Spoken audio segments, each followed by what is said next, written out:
Good evening, everyone. Welcome to tonight's program. I have a really special guest in store for us this evening. And if you can hear me okay, let me know in the chat, and we'll get started with tonight's program. I have someone that's been in the business for a long, long time, somebody that's been a friend of mine and a mentor, and somebody who's been on the management side, director of a real estate school, and uh, is really tuned into the landlord side of the business as well. So he's wore a lot of different hats in this business, and someone that when I, you know, when somebody has a question in real estate and somebody doesn't know the answer, then the next response is, hey, let's talk to Paul about that. So, hey, we have Clark. Clark is here in the show this evening. All right, Clark. Well, welcome to the program. And without further ado, I'm going to bring my friend onto the program, Mr. Paul Vojchehoske. Paul, welcome to the program. Hey, the beard looks good on. Sure Look does. at that. Yeah, that's almost Santa. You can go with Santa Claus with that. Is that the plan? Know. I know. Nope.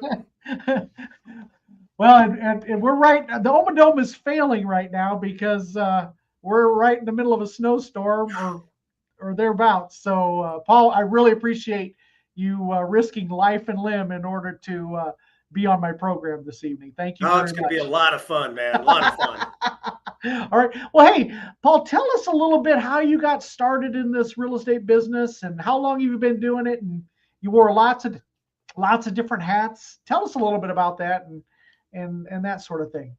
So I was in the Coast Guard active duty at the time, and I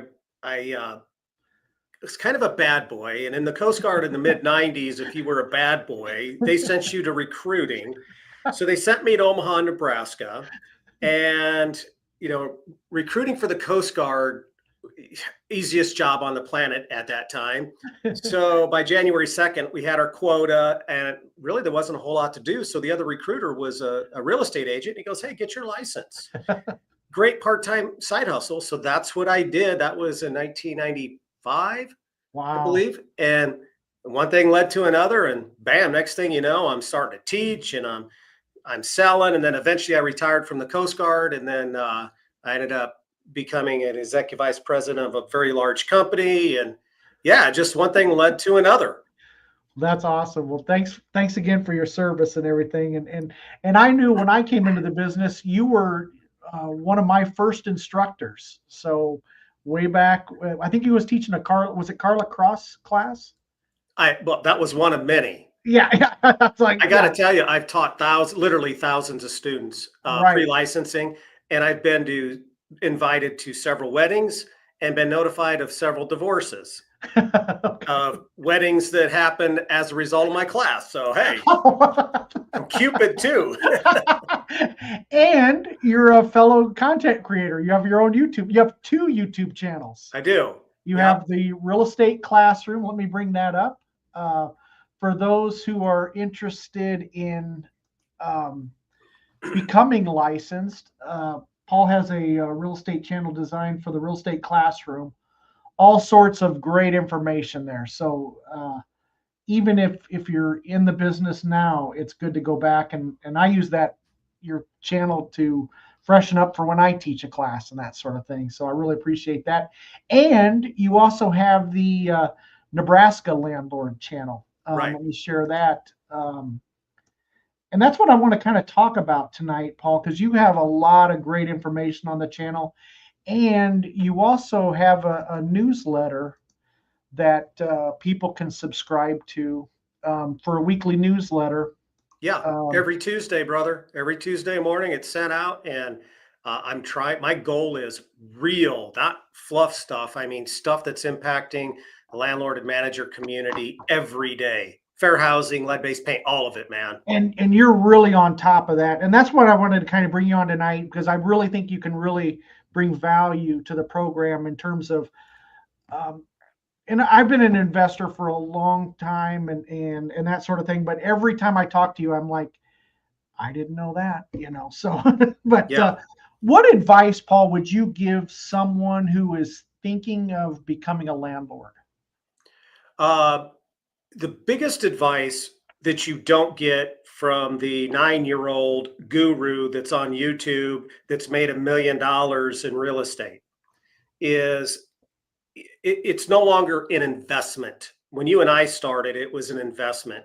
Mm-hmm. When you buy rental properties, whether it's multifamily, whether it is single family, and in my experience is what residential, Mm-hmm. you are buying into or buying a very highly regulated industry.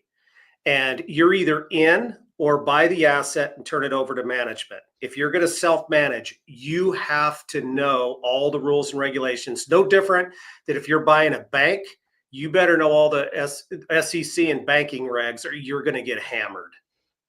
And I don't think a lot of people really truly appreciate that aspect of it. They just think it's, you know, uh, collecting rents and that sort of thing. And it's just there's so much to it. But What are why wouldn't you? Because that's all the YouTube 9-year-olds talk about. um, what um, kind of expand about on that a little bit. What's something that you see that's a frequent mistake that people um, that you see, because you get called in as a special witness for when people get in trouble, then you're in charge of that sort of thing. Kind of share a little bit about, expand a little bit about on that, like what you're seeing out there right now and that sort of thing.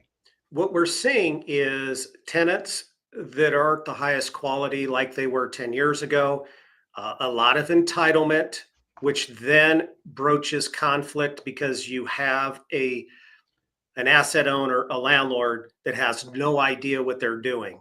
Mm-hmm. And a lot of them are extremely leveraged, 95%. I mean, and there's no room for error. And then you get a tenant that doesn't pay, and there's a month or two without that income coming in, and they have no reserves. And then there's a casualty, a tree falls and damages the house or whatever, and they have no money. That creates the chaos. Yes, and that 100%, because I've seen people, and I'm tend to be really conservative in terms of myself. I always plan for, what happens if half of them are vacant and that sort of Exactly. thing, and can I still, and I set that money aside so I didn't accumulate that many properties, but I slept well at night because I wasn't worried about, well, what if so and so doesn't pay, Absolutely. In a different business, we would have cash reserves. Right. We would have anticipated risk, all the things that a business would normally have. Like if you're selling widgets or you have a lawn service or your IBM, we need to have in our business, and landlords don't do it. No, yeah, that's They don't know how to do it. right. Well, and probably one of the, and did it for 32 years, and I did about half of that time. One of the best things that I've ever did was hire a property manager to take that off my plate. And yeah, it cost you a little bit of money, but it was worth it. Absolutely. Because you don't even know, people don't know what they don't know. Yep. And especially when you think of some of the issues with fair housing and things like that. Talk a little bit about fair housing. What's one of the things you see people violating? Because I just don't think people truly understand. And I've seen your Facebook. You have a Facebook group too, and I've seen some of the comments on there, and I'm like, oh boy. What's one of the things that you're seeing right now in terms of fair housing that people aren't aware of? Maybe talk a little bit about service animals or something. Yeah, the biggest thing, Dave, is the biggest thing I'm seeing is landlords don't want to get training. Industry standard is you need to get annual fair housing training. The property managers do it religiously, Right. landlords don't. I am absolutely amazed at how many landlords think they are exempt from fair housing. So they can they can rent to whoever they want. Or if they think they know the basics, they get racked up with assistance animals. There is a lot of tenants now that have a lot of different disabilities, Mm-hmm. and they are legally entitled to an assistance animal because of that disability, and that animal is there to assist them with the treatment of that disability. And we see a seeing eye dog, everybody gets it, Right. but it's much broader than that. You can have, you might have a depression or anxiety and you need a cat, those type of things. But there is a very strict protocol to follow, so you stay in compliance. And Mm-hmm. so if you need to deny that animal for whatever reason, you have a legitimate legal standing to do it. But we don't know how to do it, and we just start denying people, or we charge them pet fees or pet rent or pet deposits, and then lo and behold, we got a fair housing complaint that's filed. And let me tell you, there is almost nothing worse than a fair housing complaint, almost, next to lead-based paint. Oh, yeah. But the best defense against a fair housing complaint is not to get one in the first place. But if we do get into one, the first thing they ask for is training. Mm-hmm. That field investigator says, give me your documentation. And the thing people don't understand is in fair housing, the burden is on you to prove your innocence, not the opposite. Gotcha. Okay. And talk about some of those fines, because some of those fines are hefty, are they not? Yeah, and a lot of it depends on where the complaint was filed. Did they file it with HUD? Did they file it in federal court? Did they go through the equal opportunity commissions that each state has? And then if it's state, the fines or civil penalties can be different than at the federal level. So just in my experience, I am a fair housing trainer. Mm-hmm. One of the things that I do is, if, let's say, a property management gets, they get busted for fair housing, then they have to get training, and I go in and do the training. I've seen everything from $500 Mm-hmm. to several $100,000 Ooh, and everything in between. yeah. Yeah. Let's see. Clark has a comment here. Clark says, I'm seeing a lot of homeowners turning their first properties into rentals and not really understanding how being a landlord, building codes, fair housing, etc. Yeah, talk about that, like the accidental landlord. Amen to that one, Clark. Let me tell you, when I was a managing broker, I can't tell you how many phone calls that I got from an agent going, hey, this person wants to make this a rental property. They're getting transferred because they're in the Air Force and we have a big base here. I always recommended sell it. You are either in the business and you're going to learn the business and you're going to run it like a business, or get out of it. Right. That's my opinion on it. And then what happens is they're usually an absentee owner. The other thing, there's a lot of potentially some income tax consequences of doing that, because if you sell your primary residence and you're under that, if you're single, it's 250,000. If you're married, it's 500,000. That gain is not taxable. But when you turn it into a rental property, you start eating into that. So it becomes a capital gains issue. And financially, I just think it's never a good idea. That's my opinion. Yeah, and you see that quite often down at Offutt. A lot of folks turn into the rentals, and hey, they're welcome to do what they want to do. But yeah, that's a good point there. And Dave, I think you bring up a good point with the Offutt Air Force Base scenario, in that if we do see two major scenarios when we see this, it's number one is the person is leaving, but they're going to come back for 2 or 3 years after they finish their last tour and then retire. They want to come back. That's different. You turn it over to a property manager. That's assumption of the risk. I think that's a good risk. Other people, they're leaving, but they want the asset because they think having a rental property is a good idea. But now they're going to Germany. Right. That situation, just sell the house. Yeah. It's tough enough when you're in town with the headaches. Imagine the different, and you got to have I couldn't imagine somebody doing that and not having a property manager involved.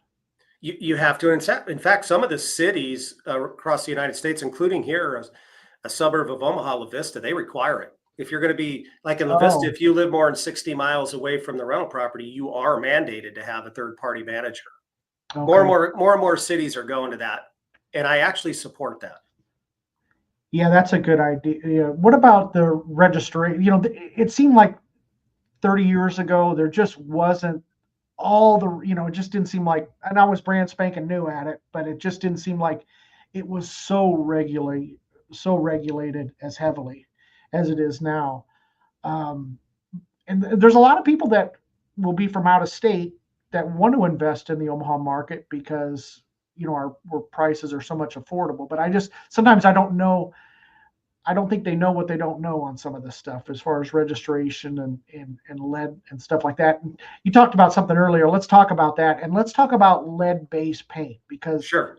I don't know about you, but that keeps me up at night thinking about it. Boy, when I teach landlord-tenant classes, and I say this and I really mean it, there's nothing in real estate that terrifies me except lead-based paint. As tragic as it is, if there's a tenant that dies in one of my units, I have enough insurance. I have Right. liability protection. Lead-based paint is one of those things. Anytime you're talking about an environmental issue, there is no statute of limitations. You are on the hook forever. And the punitive side of it, besides the fact that lead messes kids up legitimately, the Right. liability is you can't get insurance. There's one of the things I always say, and it freaks people out, and it should. You can't hide behind your LLC, your trust, because it's an environmental issue, and under the Comprehensive Environmental Regulatory Reclamation and Liability Act, CERCLA is what they call it. It's the Superfund law. Mm-hmm. It generically says that companies can't hide behind a legal entity to avoid getting out of the liability of environmental issues. Landlord lead-based paint is part of that. I have seen it over and over the years throughout the country because I do a lot of.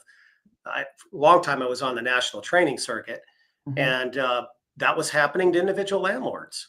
A judge would dissolve the LLC or a trust to get at the personal assets to pay a judgment. So I was like you. I bought a bunch of them. I eventually liquidated over 100 single-family homes because of that. Oh, I think back and I'm like, ugh. You talking to you enough scared me in the fact that that I'm like, oh man, and it's not an issue until it's an issue, and then it's a Mm. real issue. And then you And would have wished you would have done all the things that you learned in class, but you were one of those persons that said, "Oh, I used to eat that crap when I was a kid, and I'm fine." In the meantime, the guy's twitching. Uh, yeah, and so if you are going to invest in pre-78 homes, which that's what most people do because they're the cheapest, and you could use leveraging to buy more houses and all of that, yeah, they don't take into consideration the regulatory aspect. So number one is uh, you're going to have to repair and do maintenance on your property much differently than a post 1978. There is reporting requirements, etc. And that liability extends forever. People don't realize that. So, I mean, if you're going to invest, I always tell people is avoid pre 78 properties, whether you're a flipper or whether you're a landlord, like herpes.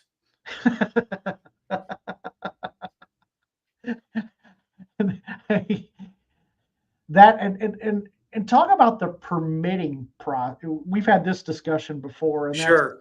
permitting along with that, doing unpermitted work. Talk a little bit about how.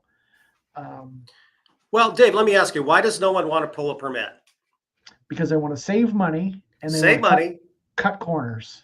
cut corners because that saves them money. If they pull a permit, they may have to use a licensed contractor and that costs more money. So Right. my uncle Bob's brothers, cousins can't do the work.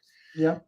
Well, when you do that, there's a couple of issues that come up. Number one is if you get caught, depending on the jurisdiction you're in, you're going to pay way more than you would have ever saved.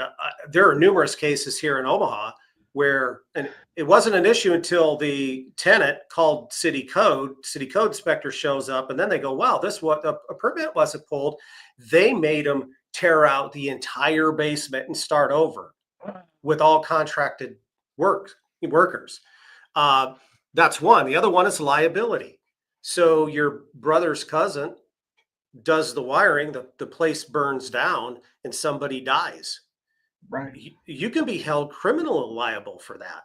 So, Uh, and I see this all the time with flippers. oh yeah. It, they don't pull permits. They're not using lead safe practices. Uh, they sell the property, and then 5, 10 years later, that's when it comes home to roost.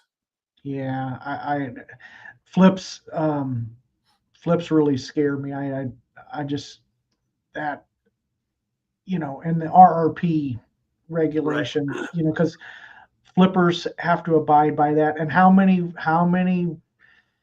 um, how many flippers don't pull permits? Almost, well, I would say the vast majority don't pull permits. And I would say even a bigger majority, they don't use lead safe practices. And you mentioned RRP, that stands Mhm. for Renovation, Repair, and Paint Rule. This is an EPA rule, a regulation that went into effect in 2010.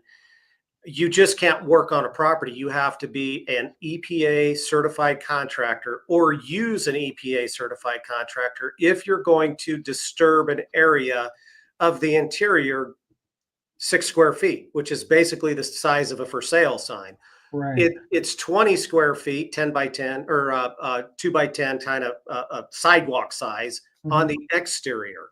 Okay. So if and then even if it's smaller than that, giving the situation, you still may have to use testing procedures and whatnot. So no one does it Right. because you got to go get the RRP certification and the lead safe practices that you have Mhm. to do with hanging the plastic and wearing the level 1 suit and using HEPA filters to clean up and document everything and spot testing and documenting again, then the cleanup and then Right. testing again for one little piece of drywall, uh, it cost a lot more money. Right. And so I used to eat the stuff. I'm not going to, no harm, no foul. Right. Here's what happens. On the flip side, the buyer's kid gets sick, Mhm. or on the rental side, the tenant's kids get sick. And the way that the enforcement and the investigation structures are, they always go to the house that they've lived in or are currently living in first, always. And they Okay. usually never get past the house. Really. There's always a little bit of, well, sometimes it's the candy they got from Mexico or the toy for China, but Right. that's rare. It almost always ends up being the house. And here's what you find. And you and I, this story. A friend of mine has about 350, 375 rental properties, one tenant, two kids, both Yeah. kids, lead poisoning, and they're messed up. And when you get Right. messed up from lead, it's permanent. Right. And so it ended up being 1.17 million per child. He had to liquidate numerous properties to pay it. Right. And there's no insurance.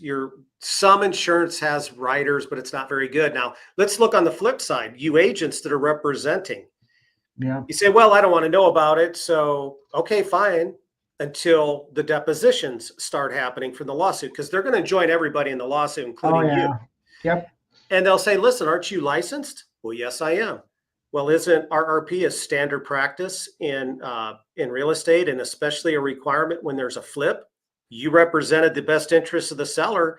Didn't you Uh, notify them of this potential liability? Well, I'm not obligated to do that. Okay, that's a great story that the jury's going to buy. No. right. Because it's right on the lead-based paint addendum, right at the bottom Exactly. where you initial that. Yeah. That. Uh, yeah. That. Yeah. That. I had a landlord tell me one time, he had a certification because he has several rental properties, and I ran into him. I actually knew somebody that was looking for a RRP certified contractor, so I called him and I said, "Hey, are Mhm. you doing it?" And he goes, "Oh no." He goes, "This came out in 2010, and the EPA and everybody was hot and heavy, but they haven't done any inspections in 10 years." So I just kind of said, "Why do I need it then?" Right. Then, interestingly enough, about 4 years later, the EPA auditor shows up at his door for an audit, and he Yep. got hammered. Yeah. My mom got the EPA showed up. My mom was obviously mom and pop landlord back in, this was after my dad passed away, and she even got audited on her end, and Yeah. she had like 30 properties and that sort of thing, but so she didn't have a ton, but it was still, I'm like, good luck, mom, but By she the was way, really, if you ever go through a EPA audit, okay. if the auditor shows up and they knock on the door, they'll show up at your house if Yep, you're a they private did. landlord. Right. That's what they did for my mom. Two things. Number one, don't be an ass. Don't say, well, talk to my lawyer, because they're going to give you a little card to their office of counsel. Their lawyers will explain it to you. But if they show up and say, I am Special Agent Dave Matney from the EPA, you are screwed. If they show up and say, I'm Auditor so-and-so, offer them some coffee. My mom was really nice and really sweet to him, but I'm like, and I think she kind of probably, she passed away. So, I mean, I think she feigned a little bit of elderliness, Oh, yeah. Right on.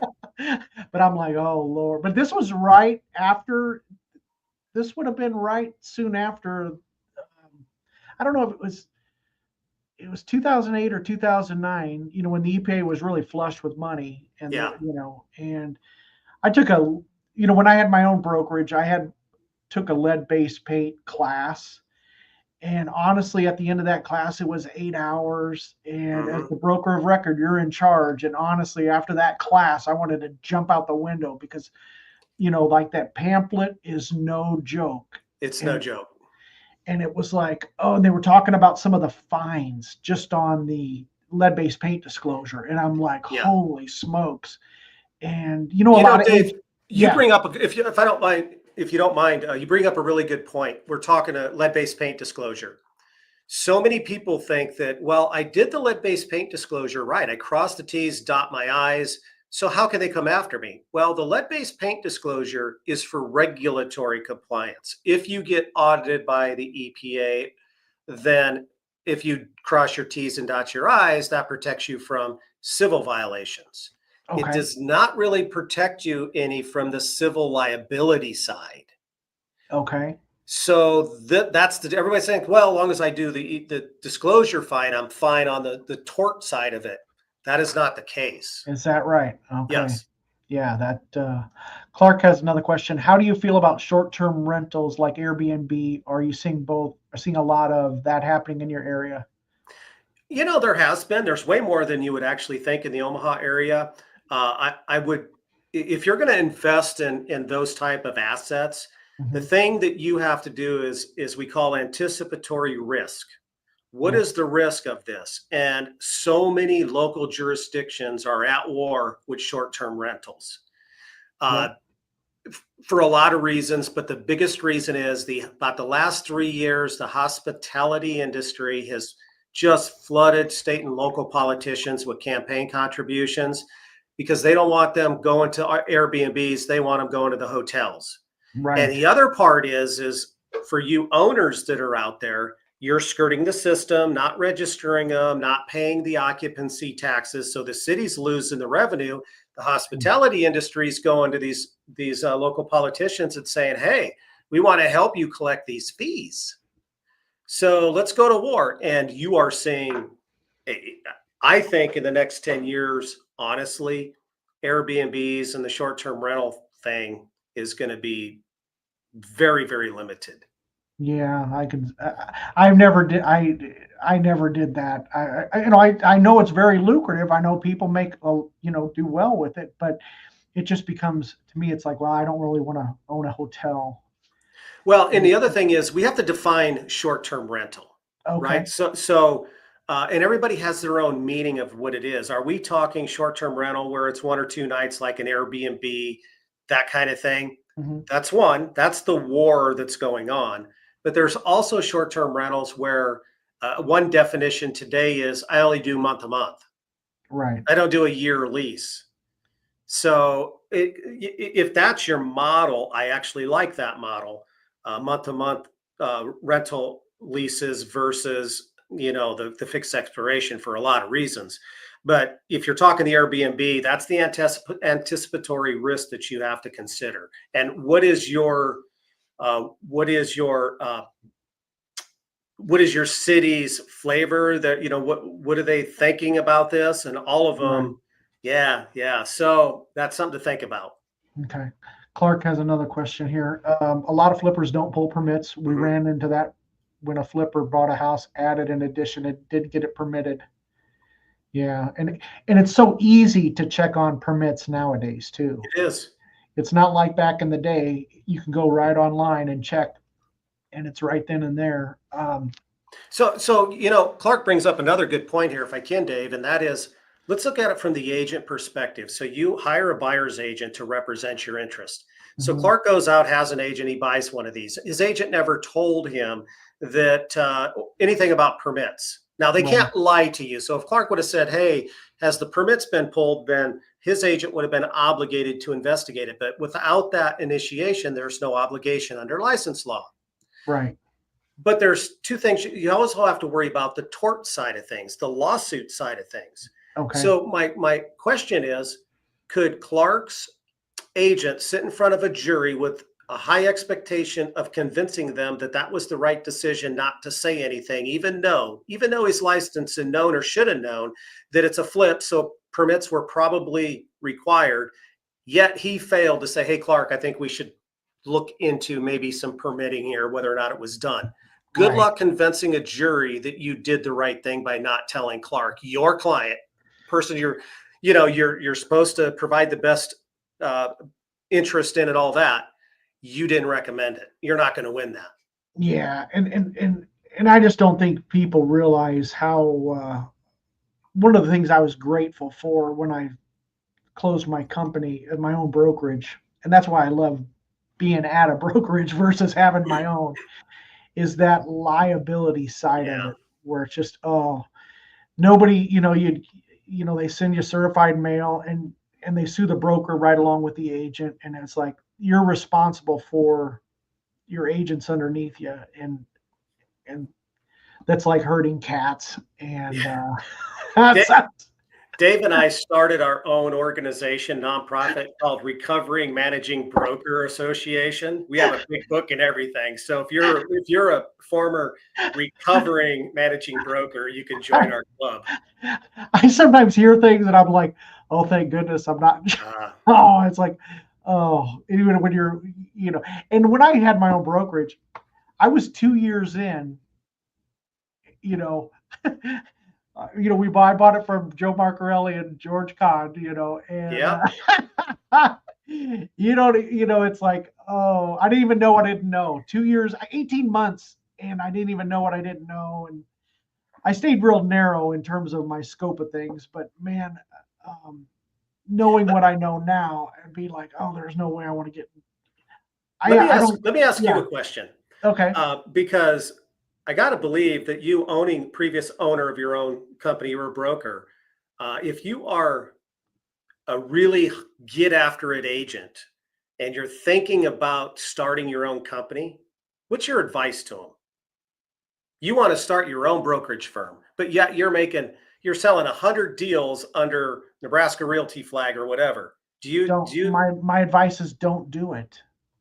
Your ego is probably one of the biggest expenses in this business, Oh, and it's ego driven. Because you know it, my advice is not to do it, and because there's no value in the brokerage.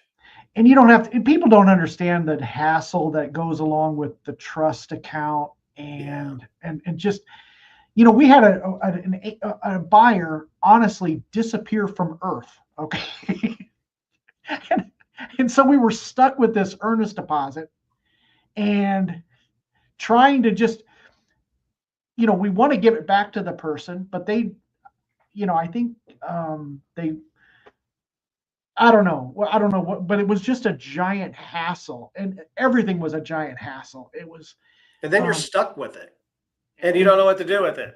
Yeah. yeah, and it's, yeah, and Just stay where you're at, whatever company you're at, and let them take all the phone calls from the angry people. You just go out and sell houses. You'll make way more money.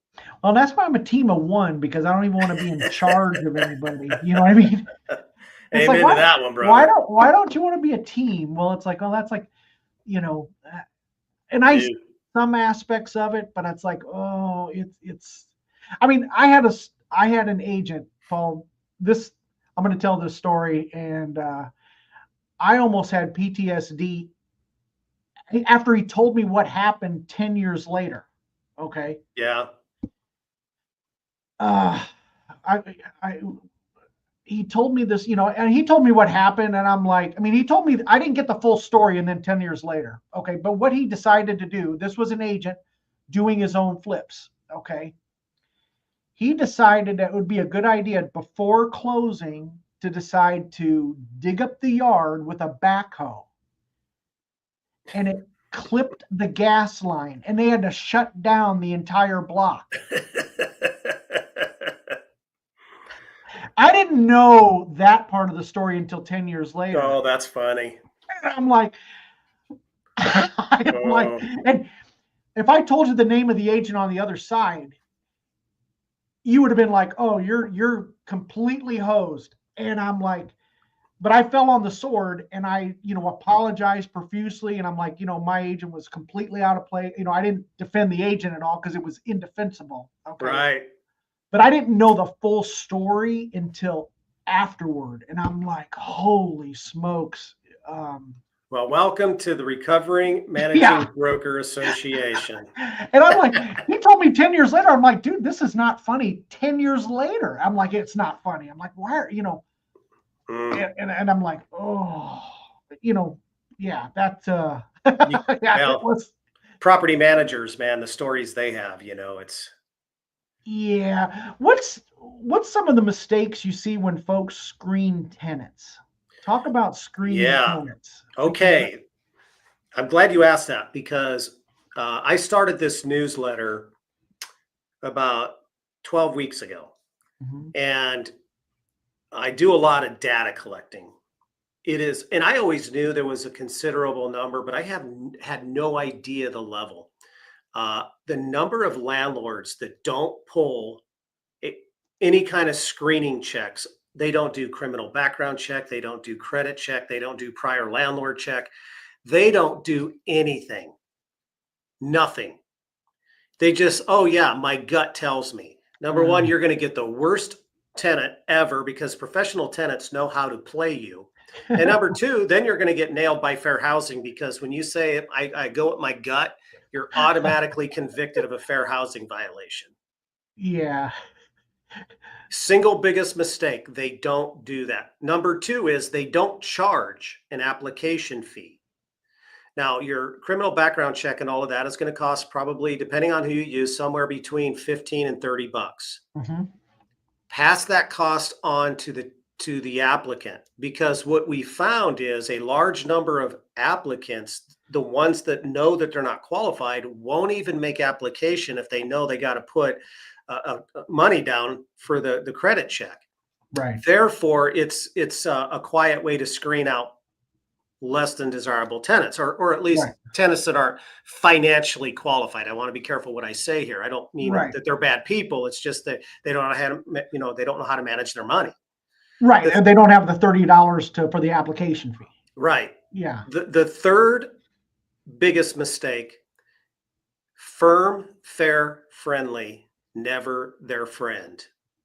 So once we get that relationship, that landlord-tenant relationship, they don't keep it professional. They let it become friendly, or they rent to their friends and family. Nothing good comes from any of those things.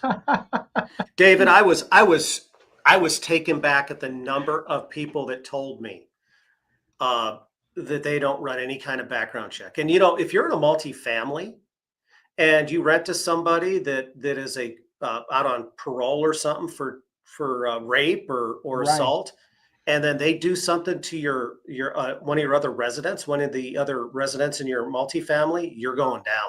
You could actually be charged criminally with that. Is that right? Okay. Now, what if somebody is on the sex offender registry? Mm-hmm. What is there any? I mean, obviously, you know, I was just so glad to have a property manager that I could offload all of that to them. And I didn't even know if I ran into my tenant across the street. If I was walking somewhere and I ran into them, I wouldn't even know who they were because I never even seen them. It's the I mean, best way to do it. I love that because it was like, I only had her call me when it was over $500, and then when she, I seen the number and I'm like, oh, it's going to be $500. I didn't have nothing to do with it, and I truly loved that because it was such a hassle. But The sex offender registry, people have to be very careful about. One of the things, especially for those that don't do tenant screening, what they will do is just check the sex offender registry. So you cannot, it's actually against federal law to use the sex offender registry for the sole deciding factor. It's just one tool. So because the information is guaranteed or is determined to be reliable but not guaranteed, therefore you can't say, okay, you're on the sex offender list, so I'm not going to rent to you. However, what we want to do is compare it. So we go out and we do a criminal background check that gives us our convictions. And then we verify it with the sex offender list, because if they've been convicted of a sex crime, we as a landlord want to make sure that they're on that sex offender registry. And if there's not, then we got to start, okay, what's going on here? Right. And then investigate it, because they may not have reported it. They may be on the run. They've left several different states and they're not reporting their updated address. So it is a red flag. So we use the sex offender registry as a verification tool for the credit or the tenant criminal background check. Okay. So don't just use it, because that can get you into hot water. Gotcha. Okay. Let's see. Clark has another. Clark, I see a lot of people on Facebook always looking for a private owned landlord. They don't want to go through the traditional process. Yeah, most of the time when I see that, it's like a Craigslist scammer. Gotcha. Okay. Yeah, when Clark, you're not wrong. There are some people that want to go through a private landlord because there's a reason that they can't go to a property management company. But a lot of times these are scammers. Okay, gotcha. Okay. What I'm amazed at, and I think what people really need to be aware of, and they can do that by, plug for your newsletter here, is some of the rules and laws that are being proposed down at the state legislature, some of the things that are bubbling up to the surface. I am just like, woo-wee. Can you share some of the doozies that you see out there, Paul, as far as what's around the corner? So he's got on the screen the landing page. It's Nebraska-landlord.com to sign up. Every Tuesday it'll be in your inbox. All in all, Nebraska is a landlord friendly state from a regulatory perspective. So every year you have all of these legislative bills that are very pro tenant that are introduced. Most of the time they don't go anywhere. Occasionally one does. You have things like rent control. You have things like source of income, which would require you to take Section 8 and vouchers and things like that. You have things where they call it the Clean Slate Act, where evictions would have to be expunged from a tenant's record after so many years, after 3 years. You have everything you can think of at the state level being introduced. This year I think this year was only about 12 or 13 legislative bills that was directly impacting our industry. There's been years when it's been 25 or 30. Wow. It's important to understand that we only see the legislative bill in front of us and how it impacts the industry. What we don't really understand, and the landlording community fails to recognize, is this is a national concerted effort. I can pull any one of those legislative bills that's before the Nebraska legislature this year, and it will be almost identical to other states that have either passed that bill or it was introduced in their state legislature.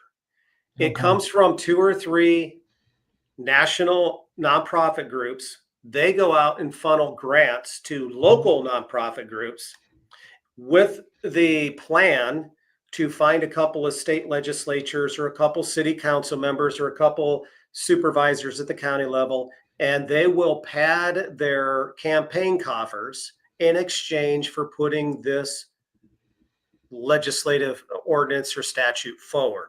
Right. So it is a select few that have a lot of money, and that's what they're trying to do, and that's how they're doing it. And they chip away at the ice. You get one or two every once in a while over a 20-year period. Bam.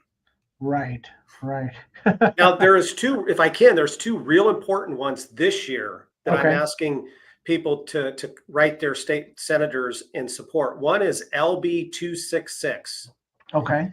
LB 266 would prohibit rent control. There are a few minor exceptions, but prohibit rent control in Nebraska. Okay. Rent control is the most devastating regulation that has plagued inner cities or cities in general, because there are numerous studies. It's not even open for debate anymore that it directly adds to housing stock dilapidation. And a city has an obligation to ensure adequate housing stock, because otherwise, higher crime rate when it's bad. We have poor schools. The tax base is a lot lower. Rent control directly has a negative impact on that. The second one is LB 185 that would modernize how we serve notices to our tenants and landlords. Right now, under the statute, there's only 2 statutory ways to serve our notices. Every notice, even just to come in and do maintenance, by first-class mail or hand delivery. That's it. This would allow to codify it. We could do text message, email, stuff like that. A lot of us do it anyways, but when the tenant's getting evicted and they were emailed a 7-day notice, even though it's in the lease, a sympathetic judge throws it out because it violates the statute. So we really are trying to get these 2 things passed, and they both made it out of committee into the general file. So I think we got at least a chance that we might get it done in Nebraska. Okay. Yeah, I'm just shocked at all the and some of this whole live stream is bringing up some less than pleasant memories. Hey, buddy, I have some gummies if you need some, for later. Calm you down a little bit. Because I had one rental, and in 4 months this thing was completely destroyed. Okay. Oh yeah. And I was a young buck back then, and the person stole my stove, my refrigerator, washer and dryer, and destroyed the place in a matter of 4 months. Okay. Yeah. And it actually was almost kind of impressive that this person did so much damage in just that 4-month period of time. Okay. It doesn't take long. No, but I mean, it actually took a lot of work on their part to do that much damage in that amount of time. So I was kind of impressed by that. But, but I, showed up and I called the police.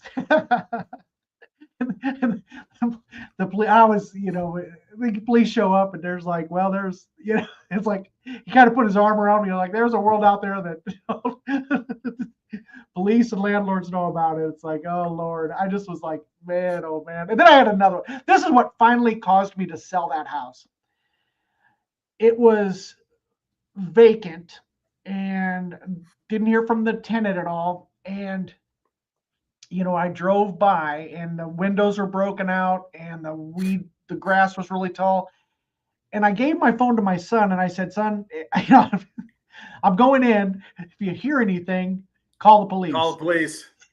Yeah.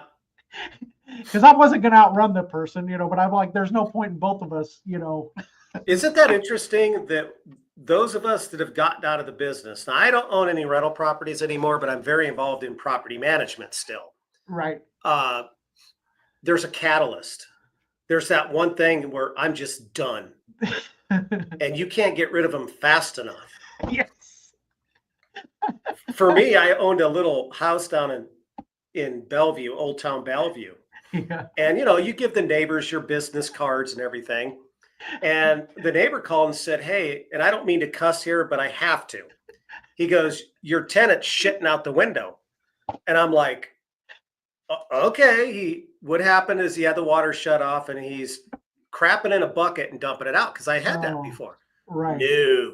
He sends me old flip phone days. He sends me a photo. My tenant's butt is sticking out the window. There's a big trail of turds going down the siding, and there's turds and paper literally crapping out of the window. I said, that's it. I'm done. That was because then I was like, I kept, having that property, and I had to, every time the tenant would destroy it, and I'm like, at some point, Yeah.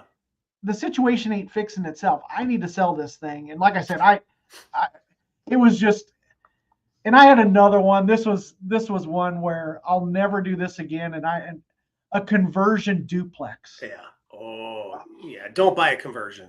Oh, Don't. that, okay. Yeah. Oh, and when, yeah.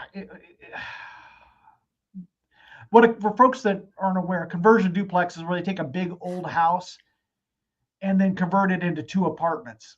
And my old rule of thumb was, if worse comes to worse, and if Angie kicks me out, then I can go live at one of the rental houses. That was kind of my rule. But on that one house that that was like, I don't know if I'd stay at this one. And then on the conversion duplex, that was one where it was like, because you got to look past the numbers. You get lured in by the numbers, or thinking, wow, if both units are rented, blah blah blah blah blah, to work out. And on that one there, what happened on that one was and I learned this mistake too, and that is, not all property managers are created equal.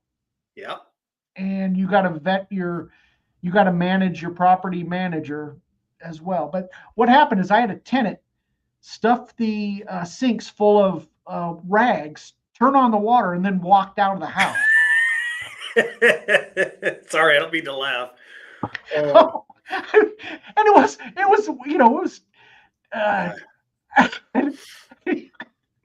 the floors were like completely wavy. And then when I walk in the door, I felt something on the back of my neck, and it was bugs. And I mean to tell you, I couldn't leave fast enough. I'm like, oh, I'm selling this thing. And it's like, I would have been better off, Paul, with that particular property, buying that house. Instead of buying the house, just writing somebody a check for like 50 grand and say, hey, here, take this money. I would have got more value out of just burning money on a Weber grill, as opposed to having that thing. So it was a lesson. But you're going to make mistakes. I think the other thing too, as a landlord, you got to have enough. You're going to make some mistakes.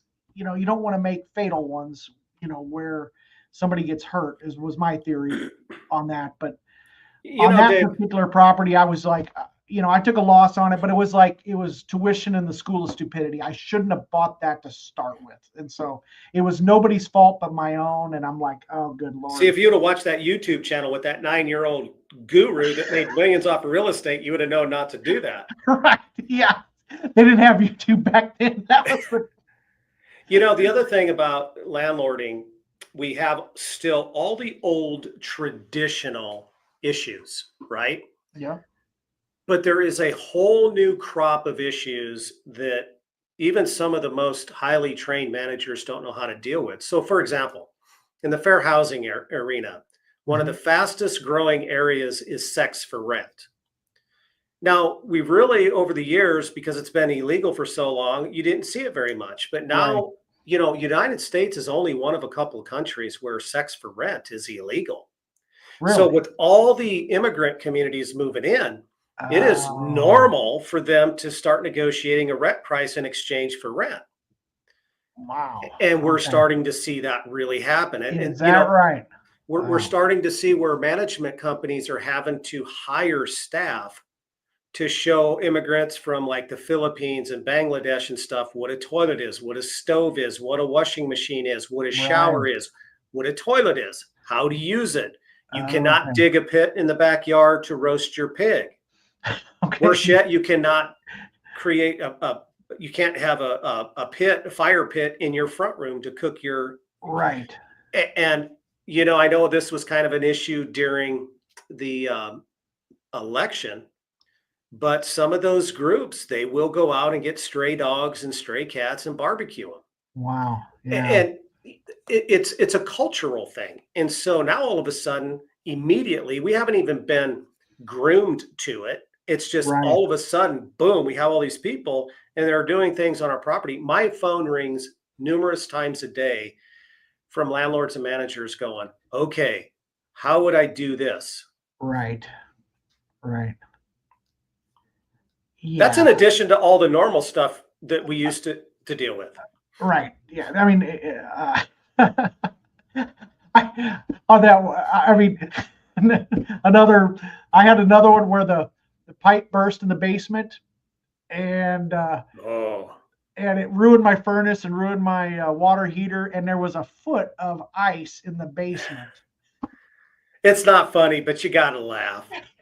And there were. I hope my wife isn't watching this live stream. There were certain things that happened where it's like, we're going to take this, we're going to handle it at my level and not talk to Angela about this, because Sure. she would just, she wouldn't have, And rightfully so. yeah, but she is probably watching the stream. But yeah, there was a couple other things that, I mean, that was, yeah, but okay, let's see, there's never a dull moment being a landlord. And that is true. Spot on, Clark. 100% true, Clark, on that one. I didn't make it to the store back in time. Okay. And then we had Bob Handy. He's a viewer finally catching the live stream. Welcome, Right Bob. on. All right. Terrific. No, I will say one lot of good information. And I think one thing that I'm grateful that, but here's the thing too, is you learn a lot about being a landlord. You do. You learn a lot. And sometimes it, Dave, here's the thing that you and I had. We were developing over those years experience to be a better landlord, but at the same time, we were also going to the fair housing classes, going to the training on tenant screening, going to the training on lead-based paint.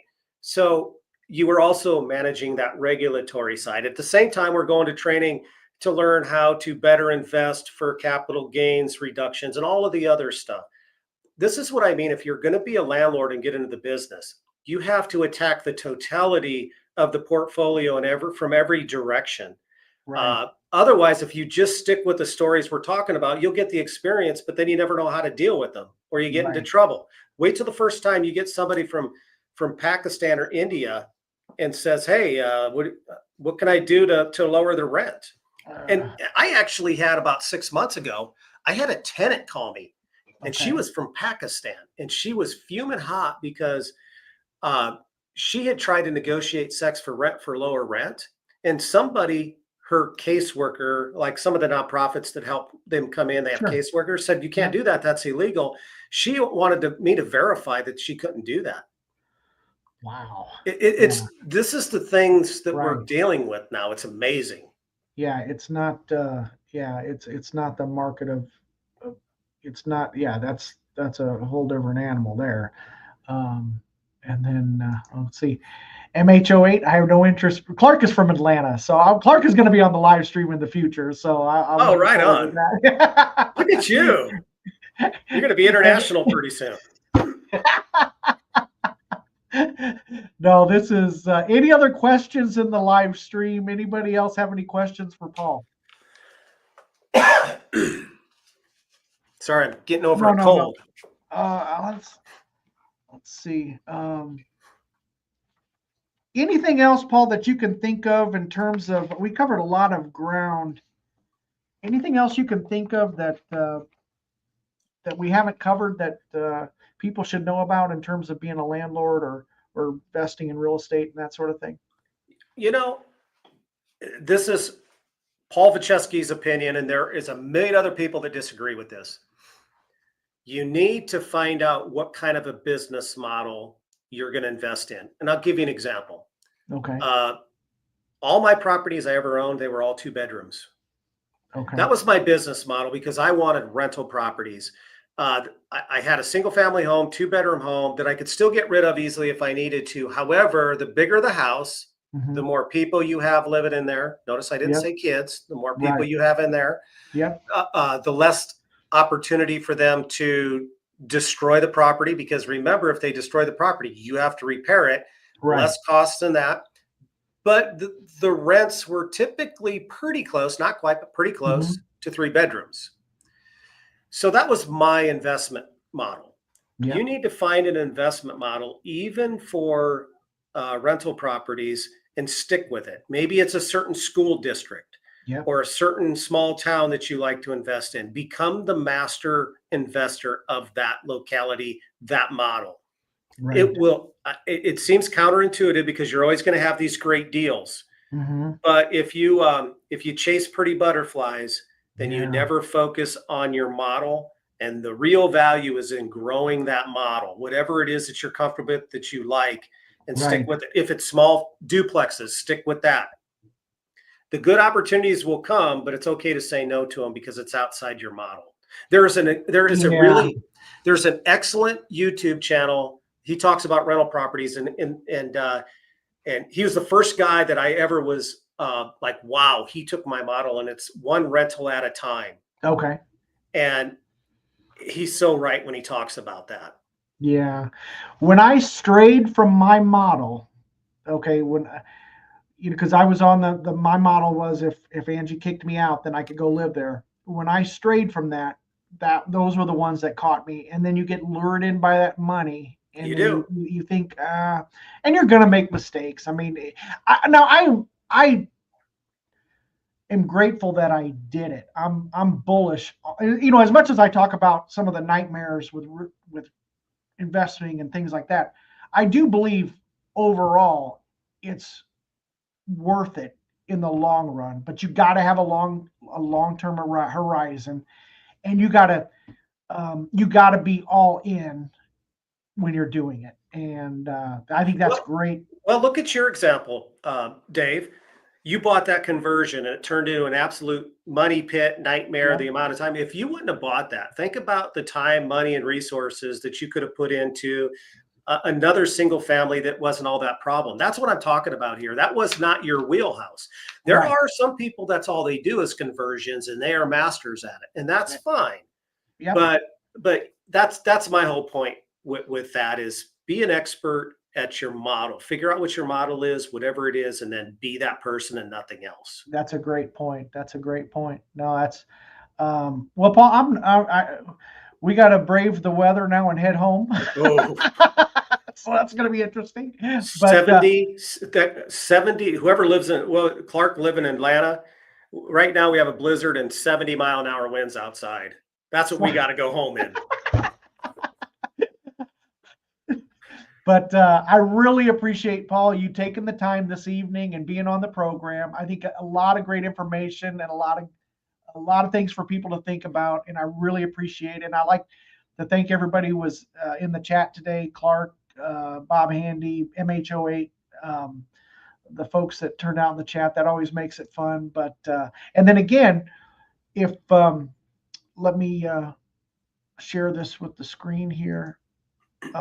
To sign up for Paul's newsletter, Nebraska-landlord.com.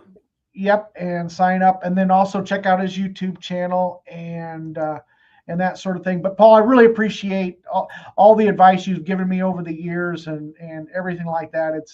I always learn something when I'm talking to you, so I really appreciate it, and that's been a great program. And then we'll call it a night. That sounds good, man. I appreciate it. A lot of fun. You're doing great on this channel. Stick with it. Thank you, sir. Thank you. I appreciate it. All right. Bye, everybody. Have a great night. Bye-bye.